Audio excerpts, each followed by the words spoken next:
If you somehow don't know, Air Force One, along with Fun Spot Atlanta, America, is closing on August 2nd of this year, which, like I said, is home to the world-class coaster Air Force One, which is my number 2 favorite roller coaster of all time. And I wanted to make a video regarding the closing, but so many people beat me to it that I'm deciding to make a different type of video regarding this. And I got to thinking about this when it was announced. Could this park have been saved? And what they could have done in order to make this park more successful.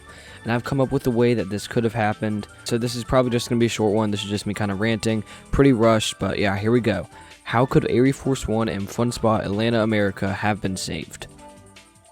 Unfortunately, with the closing of this park, the only people that we can really blame for this is Fun Spot, which is unfortunate because they were very passionate about this project.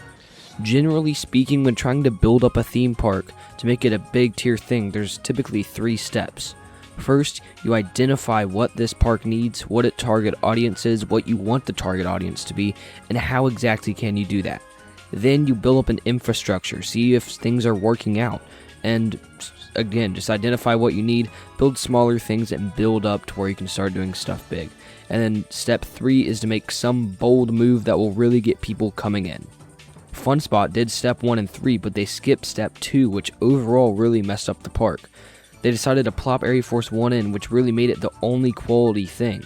I've read some places that the value of the park before Air Force One was $8 million, and Air Force One was an $18 million investment, which means that it's worth twice the amount of the rest of the park, which is just insane.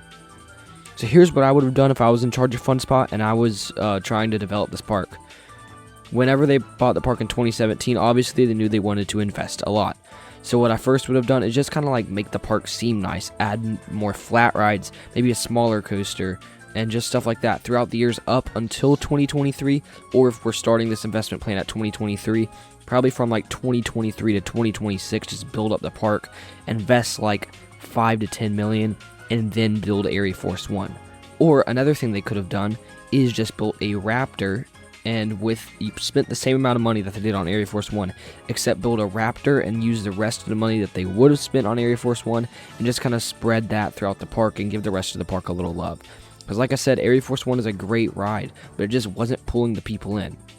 Another thing that they definitely missed out on was advertisement. In my entire time of being in Atlanta, when Air Force One first opened, I saw 1 billboard, and that's the only billboard that I've ever seen, and I've seen it multiple times, but that's the only one that I've ever seen. And that definitely isn't enough to attract people to the park. So unfortunately, they definitely missed out on all of these, and they overall just kind of screwed up this park, unfortunately. And it's very disappointing to see this park close. It is a very fun place to be, which is fitting. It's called Fun Spot. So I did just want to touch up on where Air Force One would go. My predictions are going either to an Enchanted Parks park, Wild Adventures, because it's close, and this would be really just be a perfect fit there, or Coda, because perfect color scheme for Coda. Coda has talked that they want to top Circuit Breaker, and they're looking for things to already do that. The person that owns Coda is extremely aggressive and wants to continue to invest, and so I could definitely see them picking this up and put it back behind Circuit Breaker. I'll put the image here. Special thanks to EK Thrills for making it.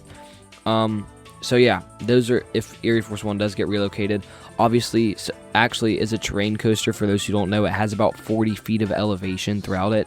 You can't really tell, but that's how it maintains its speed so well. So that will make it more difficult to relocate. Sorry it was a short one. I just kind of rushed this video out. I've been really busy. So thanks for watching this video, and I will see you in the next one.